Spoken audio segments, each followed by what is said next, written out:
please welcome the incredible, the talented Veronica Romney. Oh man, I just feel like you just announced me like I'm Usher at the halftime show. Like, this is, should I start singing and dancing? Contestant on The Price is Right. Now, are you going to take your shirt off? Yeah, no. No, my husband would not like that one very much. I know, it's a woman anyway, but anyway, it might help with my subscribers. Yeah. So I discovered you somehow online. I think it was like a suggested account I needed to follow. Then I subscribed to your newsletter, Killer Content. Thank you. And then you kind of resurfaced because my friend Heather Chauvin mentioned you. I think maybe I went through, that's what I did. I think I put myself in the pot for being a service provider in your Rolodex is the way I like to describe it. And then Heather's like, I saw you in there. I think that's what happened. Well, Heather, just if nobody knows who she is, she's wildly talented, also podcaster, also fantastic human being. She was a graduated member of the Rainmaker Residency Plus, and she's now one of my dearest friends. We literally Vox probably every other day on average. Wow. Okay. That's amazing. Yeah, she is. She's pretty, I say cute. And I know she doesn't like this because I'm 6 feet tall. Yeah, she's tiny, but mighty. Oh my God, she's mighty. She was like my go-to, how I discovered her years ago was her podcast. What I loved about it, she was the only one that wasn't like a PhD doctor in child psychology. And she was like real raw. Years of crap I went through. And she was like years ahead in terms of the age of her children. I was like, this is what I need. Yeah, she's an old soul. Yeah, she's awesome. I love it. Heather Chauvin, guys, go check her out. So to you and I today, to talk about your magic. You've created something so unique in this world. So tell us a little bit about what you do. It is unique. So if you follow me on social media or just, I don't know, I guess see me, a lot of people won't even know my first name, but they'll know me for Rainmaker, the word Rainmaker or the rust color red. My friends have told me that they were in like a meeting with Kajabi or the meeting here. And they're like, yeah, somebody brought up the Rainmaker girl. I'm like, oh, I think I've made it. So everything to do with Rainmaker, when I say Rainmaker, it means marketing leader, leadership and marketing. Like a marketer's job is to bring a product to the marketplace for consumption and purchase. And quite frankly, most of my clients are stuck being both the CEO and the CMO of their own business, which is not my recommendation nor any other book's recommendation as you try to scale your organization.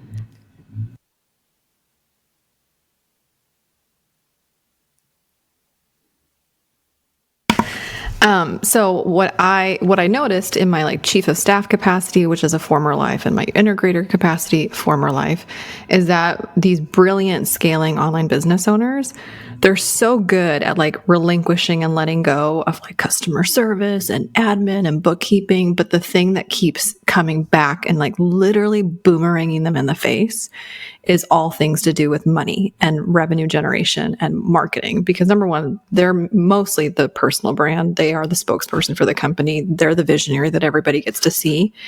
And having somebody execute your marketing for you is so daunting. Talk about like huge shoes to fill.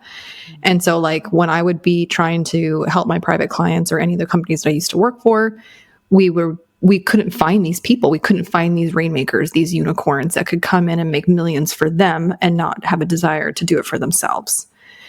And now I'm a 15-year marketing leader and rainmaker myself. Like I'm an OG. So like I know that there are incredible human beings out there that are wanting to work for organizations where they are aligned in their mission and their vision. And they don't have the desire to put all the pressure on their shoulders to be the entrepreneur. It's really hard. Oh, yeah. And so I just by, all the things coming at the same time, like just how the magic of the world works and the universe, I basically put together a very special program that helps CEOs not be their own CMOs at the same time, simultaneously helping marketers become rainmakers so they can fulfill that seat. Okay. So it's a two-sided marketplace in a way. Yeah, it's the hardest thing I could have made because most programs, truthfully, let's real talk, most programs are centered around one person, one hero of the narrative. So they're all for the CEO, or they're all for this, or like it's a one person program. Did I do that? No. I decided to do something radically difficult, which is the relationship dynamic. I mean, like even marriage therapists know this is the hardest form of therapy when you have two people in a room. And I decided to do that because I knew in order for a marketer to be a successful rainmaker, they would have to learn how to replace their boss and get over imposter syndrome and get over like, I'm literally taking something from someone else, which is them.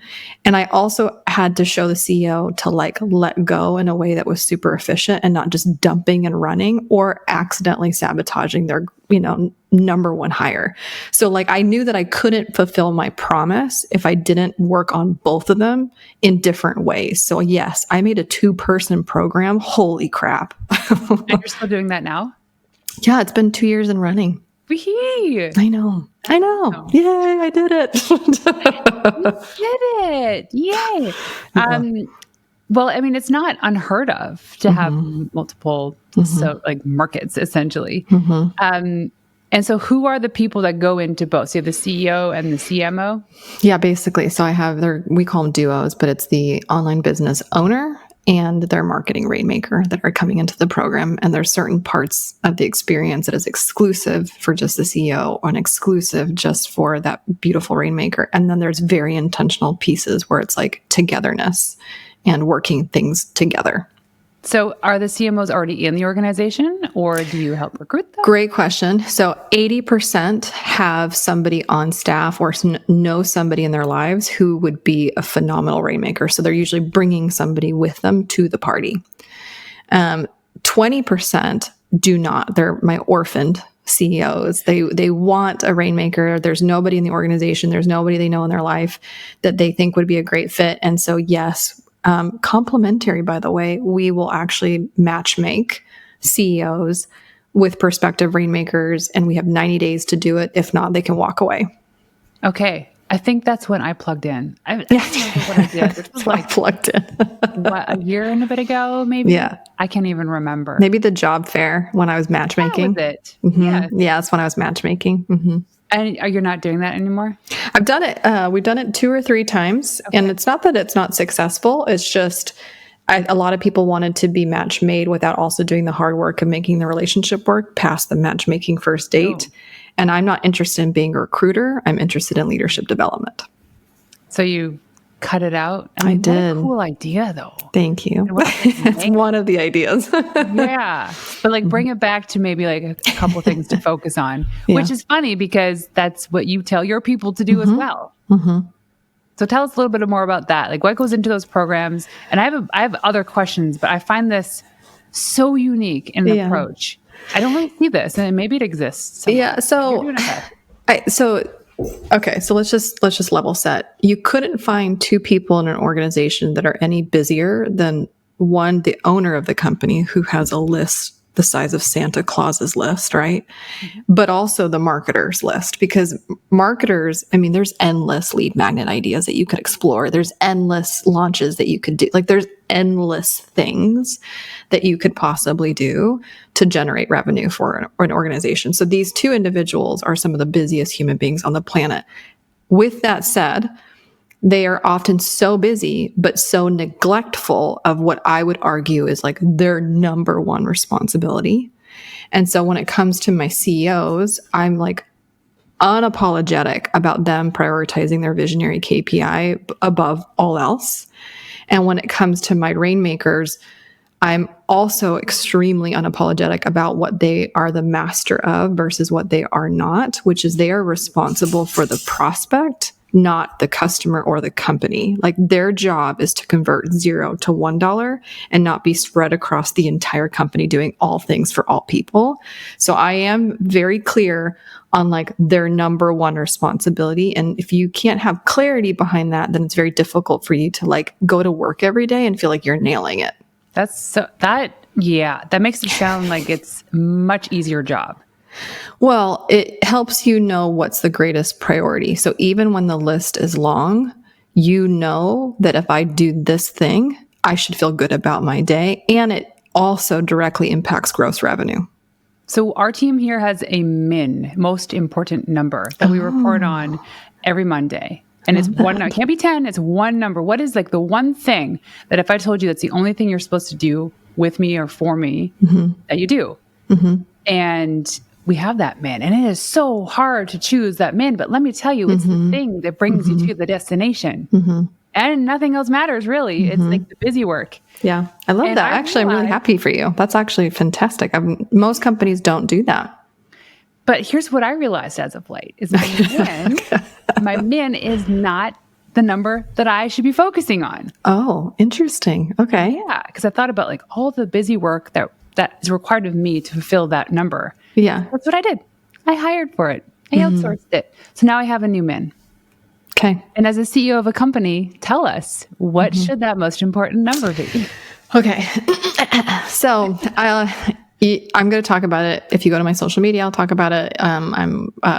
Regardless of when this podcast drops, I also teach about it. But let's talk about the visionary KPI specifically. So this is in regards to my beautiful online CEOs. This is your KPI. Now, it's also really important that I define what the heck I'm talking about.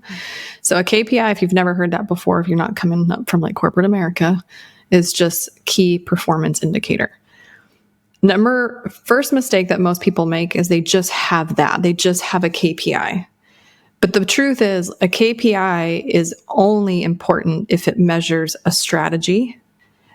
And it's only important that you have a strategy if you know what the goal is. So like most job descriptions will have KPIs at the bottom, but what is completely absent in a job description for everyone is what are the goals or the outcomes that this role should perform?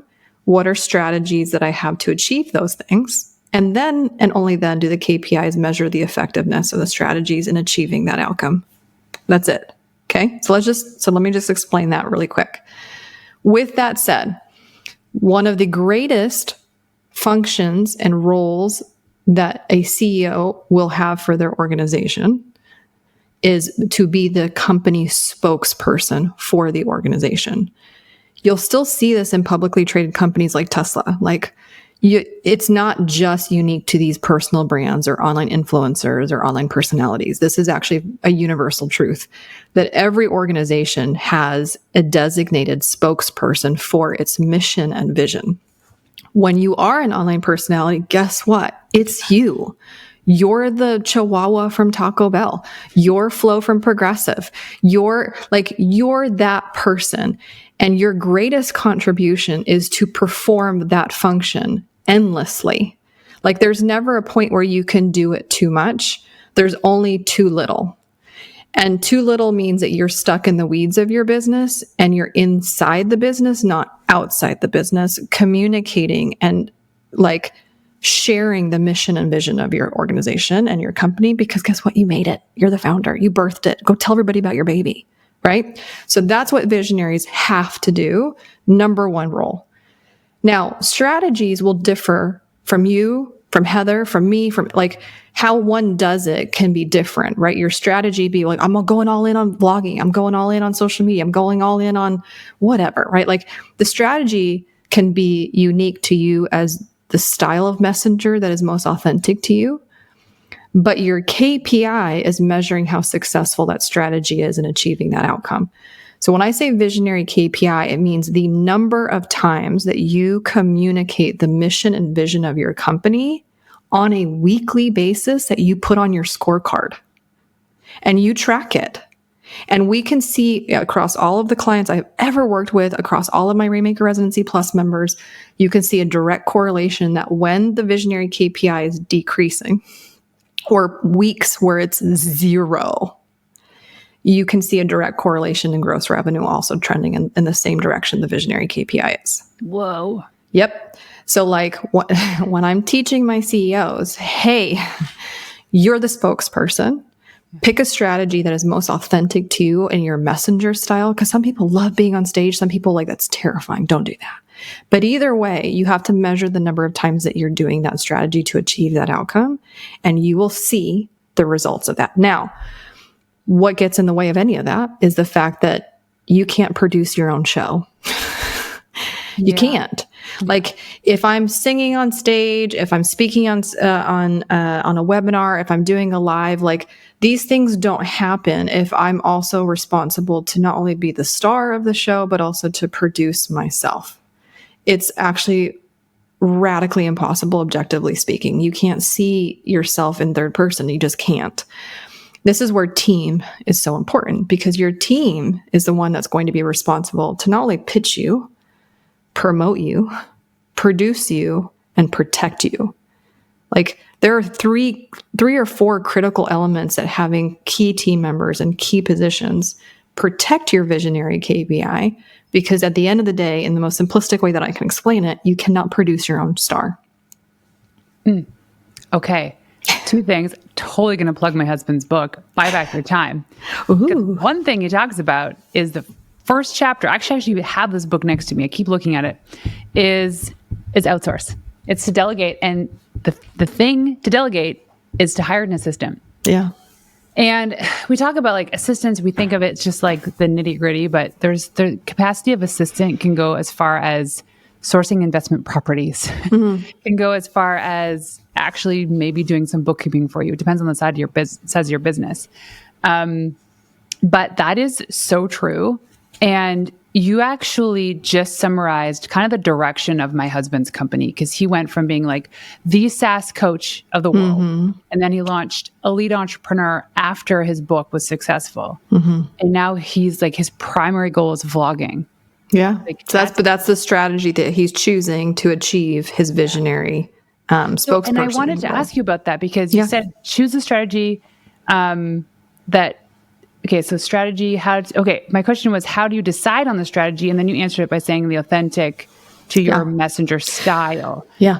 How do people find that? How do they focus on the one thing for long enough to know if it's going to work? Yeah. Well, so let me preface this by saying, when I work with my clients, mind you, most of my clients they're right on the cusp of 7 figures, or they're already past it. And so when I kind of enter the scene, they've already picked the most authentic platform, because it's what's working, right? So like Vanessa Lau is phenomenal at vlogging on YouTube. You know, Jordan Page is like the Instagram queen. Like they already, or Kathy Hiller is like the podcast, right? So like most of my people already have a sense of like, this is my authentic microphone. Like for me, I know Stages is like my favorite place in the whole wide world, right? Give me a dress and Spanx and I'm like on fire, right? Like it's, can't. No. Yeah. But when we're in the 6-figure range, when you're what I call like the startup stage of a business versus the scale up stage of a business, when you're in that startup container, that startup period of your history, everything's kind of on the table for validation. Your message is on the table for validation. Your offer's on the table for validation. Your microphone is also on the table for validation. So the question that you're asking me is because they don't know yet. They haven't discovered it. And so it's kind of like, back to like internship 101. It's like you kind of have to try all the flavors of the ice cream to see which one is like best for you. But just because Vanessa's really good at vlogging and it's working for her, or it has worked for her, doesn't mean that doesn't mean that should be yours. Just because Veronica likes to be on stage, that doesn't mean that you have to be on stage.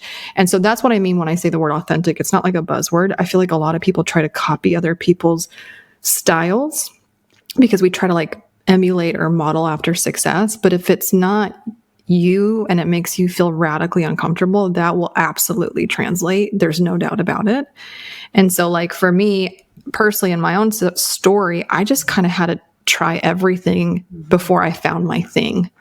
Now, you can also ask your friends and your peers, because like your loved ones are going to know. They're going to see, they're going to tell you where they see you the most lit up or the most fired up or the most, you know what I mean? So like sometimes if you can't even see it for yourself, because again, it's very difficult to objectively see yourself, your most loved companions will tell you where they see you lit up the most. So that's also just like a little tip.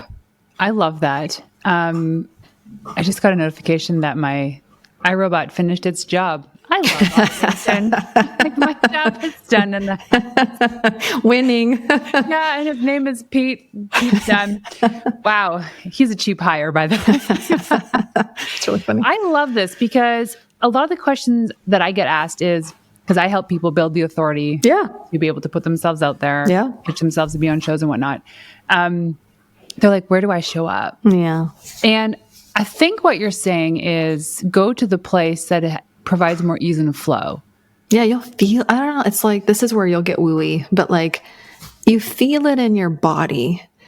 Like, I don't know how to describe it. Like, now I'm formally trained to be on stage, but like, even before I had any type of formal training at all, like, I just could feel it. I, get up. And then as soon as I finished, I was like, I want to do it again. Like, it was weird. I'm like, this is like my drug, and I don't even do drugs, but like it was very addicting for me, and no one had to tell me that. So there is something very pure when you feel like, if you've read the book, The Big Leap by Gay Hendricks, which is one of my faves, right?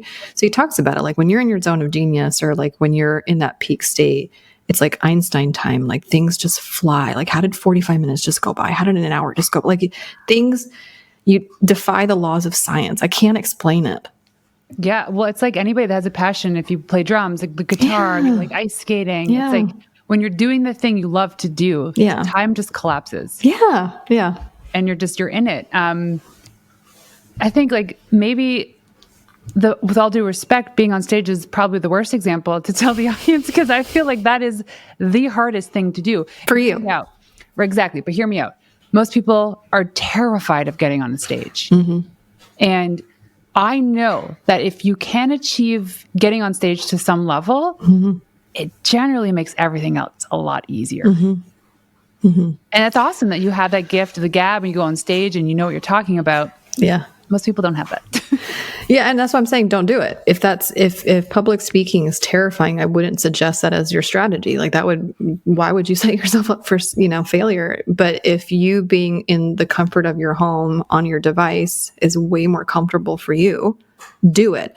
I know people who are horrible doing live webinars. I mean, terrible, like apps, like it's uncomfortable to watch them, but they can actually perform the webinar to no one and they crush it. So like, and they're also wildly successful. So that's what I'm saying. Like, you don't have to just do what everybody else is doing. There are multiple ways for you to have a very successful strategy to achieve your spokesperson role and responsibility. So there's a lot of work that has to happen though to get to that point. Because nowadays we're looking at like getting on a stage or maybe even showing up to podcasts. I can't tell you how many times I've spoken to somebody like you and we've had a really great conversation. Mm-hmm. But then as soon as I press record, their entire demeanor changes. They become very shy and different. So there's a lot of inner work that has to happen. There's no denying a little bit of that. Yeah. Yeah. People are really good at stages. You are. Do you know, it's funny. I was having this conversation with somebody, like early on in my marketing career, back in like when I actually worked in like a corporate setting and very much in like the early entrepreneurial days, I had such a proving energy. Like I didn't have the words to say that then. I didn't. You would say things like imposter syndrome. You would say things like, like who am I to do this? Like it would be articulated in a different way. But now it was like, I wanted to prove myself. Mm-hmm. Oh gosh, there was such a desire for validation to have others stamp me on approval, but also to stamp myself on approval. It's wild and it's really hard. I'm not negating that. When you're on the other side of that, it's not a proving energy to me that I feel when I get like the anxiousness or the butterflies or whatever. It's a performance energy. Like now people think that the movie's going to be great. It's like Tom Cruise coming back and doing like, Top Gun again. You're like, well, that's some high expectations 30 years later. It's that. It's like now that people know that I've been on stages, now that people know that I'm whoever that people think that I am, now the pressure, the energy is to like live up to the hype of the performance. It's different. So what I'm saying is whether you're starting or you're already in like a scale up, validation mode, you're always going to have nerves. You're always going to have butterflies. You're always going to have an anxiousness about yourself in the pursuit of more. It's just a different frequency of energy. One is proving and one is performance, but it's always there. And I used to like think that was bad. I no longer think that. I actually think everything that I experience is for my good. And those things that are currents that go through my body is because at the end of the day, I just want to serve and love and like be the best that I can be. So I live life without regrets. All of those things are true. And so like those things actually push me to be better and seek improvement. So I don't want to actually be disrespectful to that push and that inclination, because it actually has served me my whole life. Mm-hmm. So where do you see the shift happen at the cusp of proving to performance? Real talk, it's when the bank account. Let's be real here. It's absolutely when your P&L, and I will tell you the moment, like, especially because a former life, I used to own an agency. And if anybody's ever been a service provider or agency owner, it is like the worst because it's feast or famine. I love it, but it's the worst. It is. Oh my gosh. It's so hard. And I would have anxiety even opening up my QuickBooks. I just didn't want to see it. And now I have zero issue opening up my QuickBooks. And I'm not saying that in any kind of boastful or flex. I'm just saying, like, if we're talking about a real tangible moment when I felt like I went from proving to performance, it was that when like I wasn't operating from a place of like scarcity, literally financially, to more of a place of like, okay, there's 3 months, 6 months of good business savings. I'm paying my taxes every quarter. Like, here we go. Like I can't ignore that, or I'm not going to pretend like that's not true. It's very true. Yeah. And I think another example that kind of matches that too, especially if you're looking at agencies or service providers, is when they start hitting home runs for their clients. Oh yeah. Mm-hmm. So like think like web designers, when they start just creating the most beautiful epic designs, mm-hmm. or public relations professionals, when they start landing those big media ops for their clients, that's when it's like, okay, so you're still proving yourself, but you've proven your capability and your expertise. And can I add to that? Hope that the revenue matches. Yes, these big wins. I'll add to that just a little bit, because again, by the nature of the people that I play with and work with,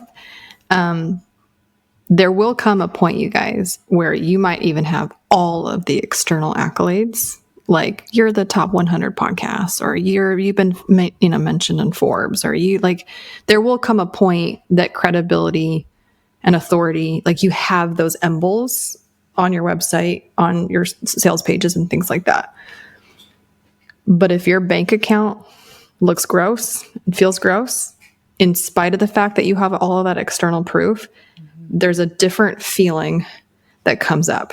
Totally. Which is, I'm a fraud.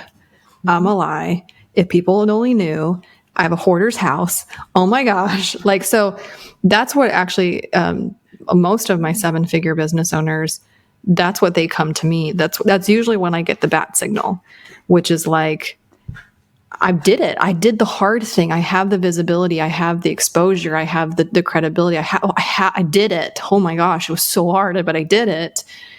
Why is the revenue not as reflective as that? Why does it feel chaotic and messy? I thought when I got to 1, 5, 8 million, it wouldn't feel as chaotic as it did when I had 6 figures. Mm-hmm. So that's a different conversation. So like I only share that with you not to like demoralize anybody or discourage anybody. I'm sharing that because if you can master yourself at the beginning, and have the discipline at the beginning, you are already spades ahead of the people that you're trying to become. I agree 100%. Because, and here's what I know is the more you look at your bank account, generally the more it grows because you're paying attention to it. And I know in my business, there's been historically weeks that I'm like, I'm not looking at it. I know it's bad. I know I have to pay off my credit card. I'm not looking at it. Yeah. And then all of a sudden you get the flow of business. Yes. And then you're like, woohoo, in the black, 60% profit margins. And then 3 months later in the red. Yeah. What whiplash. And in those moments of black, you're like, I'm the best. Everyone loves me. I'm so good at what I do. It's true. And then you're like in the red, you're like, crap, what did I do wrong? Why didn't I see this? So this leads perfectly into my next question is, what is the most common struggle entrepreneurs face when trying to have a revenue breakthrough? That's a really good question. Common.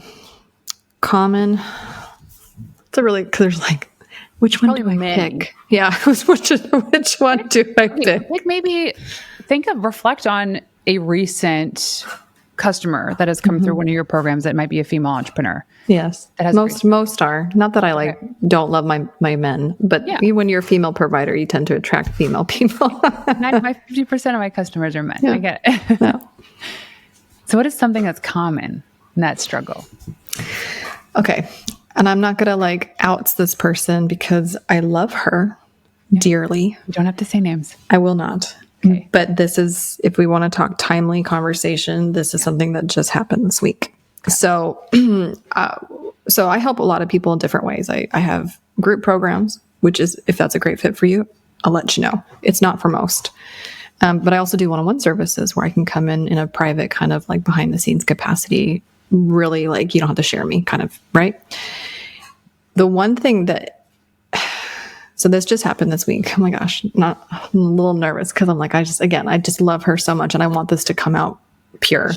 She won't know when we recorded this. No, I know. But I know that we're talking about her, right? So, and there goes my heart. But yeah, so I have one of my private clients, and she's a gift, and she has a huge heart, and she has had a very successful business, but the business didn't feel authentic to her.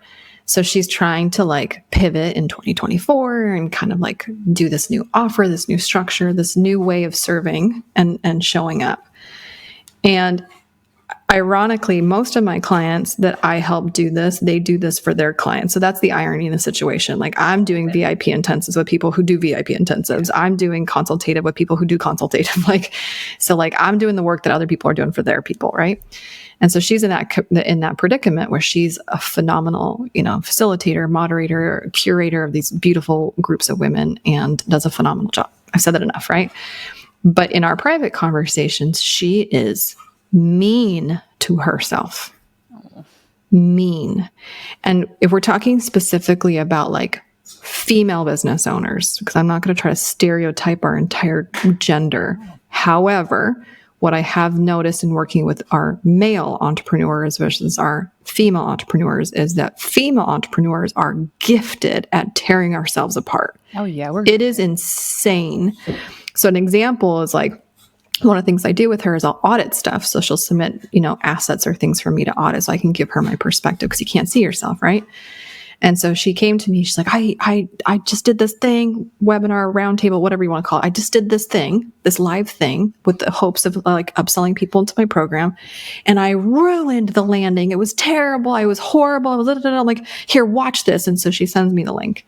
And so I'm bracing myself for impact. I'm all right, I got my notepad, I got my water. I'm ready to go. So I'm watching it. I'm waiting for the car wreck because, I'm waiting and I'm waiting and I'm waiting. It never came. We got to the end of the video and I'm like, did I miss it? And so I fast, I watched the last 15 minutes again. So I went to her and I was like, hey, where was the car wreck? I didn't see it. She's like, what do you mean? It was right there. I'm like, no. So I say that because, and this is really important. I want people to listen to this. Not only as an entrepreneur are we the most gifted at very proactive self-criticism. I mean, not constructive feedback. I'm talking criticism. Also, the people that we're trying to sell to. So let's say you're not just a female entrepreneur, but you have a female prospect base, a prospective customer base. Women are so good at disqualifying ourselves. So we'll disqualify ourselves from being the perfect fit for your offer, and we'll disqualify ourselves as being a provider and helping people come to that offer. It's unbelievable how much most of what I do, yes, I'm a marketer, but I also have to hold space for mindset mastery, because that's just something that it doesn't matter. I could serve you an 8-figure launch strategy on a platinum platter. But if you look at it with this shade of negativity at all times because of how you see yourself, it doesn't even matter. Mm-hmm. I know. I just remember an A like that. So I actually had to work with my spiritual therapist in order to understand why this happens. It's when you're coming close to crossing that finish line and you're beating the people you never expected to beat. you will slow down and pull yourself back because you don't feel you deserve that win. Yeah, sure. And so I had to work, and like, man, the stuff we uncovered that had nothing to do with business and everything to do with how I thought about myself. And see, some things in life seemingly came easy to me, so I didn't feel like I deserved it. And I would look back on it as like, that was not easy. Yeah. Like I had my boys, they're 11 months apart. The same year I launched my last agency. What is that called? Irish twins? No, 9 months? Yeah. They're Irish twins. And when I look back at that, I'm like, that was not easy. But like, because we're on the other side of it, we're like, anybody could do that. No, I don't recommend that to anybody. No, because you black out. You don't remember everything. No, I honestly would have to be hypnotized to remember those days. I remember moments in 2 years, but not, that's it. Yeah. Survival instincts kick in and you just forget how hard, I'm so thankful that I forget That's those really days. funny. But what came of it also was that we had no choice to parent these beautifully healthy kids and grow our businesses. Yeah. But what came of it was how we structured our family life after that. So we applied all these business-like philosophies to our family life, which allowed us to kind of come back together and regroup. The first thing we did was start delegating. Most people don't do that in their house. I do in my house, and it's a game changer for sure. Oh, yeah. And it seemed like it was a pretentious thing. So now I'm butting up against the, oh no, I should be the one doing this. Who are we to have a house manager and like food made for us? But then it's like, what women really need to, and I say this particularly to women, the message is that the more capacity you have in your day to do the thing you're good at, it's the more service you'll be to other people. And that's really what we want to achieve, is to be of service to others. 100. And we can't do that if we're washing the dishes, doing the laundry, running funnels, creating ads, writing our copy, paying our bills. I could, no, I'm like sitting here as a student to your church. Like, yes, like I 100 and amen. and it's funny because like I grew up, this is what was so weird about my own, like kind of internal discovery process. Cause everybody does it differently. Some people have a conversation with God. Some people go to an advisor. Some people have therapists. Big advocate for anything that works for you. I'm a big fan right now presently of IFS therapy, which is internal family systems. So you're just having a conversation with your own parts, like me versus me. That has been a game changer for me in the last year and a half. But it's weird because when I went through this process, like I grew up with a working mother. My parents are Cuban immigrants. Like there was no option for both of them not to work. Right? HVAC. There we go. Yeah. And so like they're entrepreneurs, they started an air conditioning company and they both worked a lot. And I mean, a lot. And so like, I don't know why I was so hard on myself considering that I grew up with a working mother, but I can't even describe how much guilt I felt being a working mother at all times. Like, where the hell does this come from? Like my mom didn't model this. So it's wild how much we as women subscribe to whatever being a good woman, a good mother, a good worker, a good anything, insert anything is. And that was deconstructing those belief systems is painful. But on the other side is what you and I are now experiencing now. We're like, just because somebody helps me in my home, it doesn't make me any less of a woman who is a superwoman who can do the impossible. Thank you very much. Yeah. Just because I have help doesn't mean that I'm any less capable of saving the world. That's really interesting to me. Yeah. See, yesterday I got to bake banana bread loaves, multiple of them, for my son's bake sale today. Fun. I wanted to do that. Fun. I wanted to.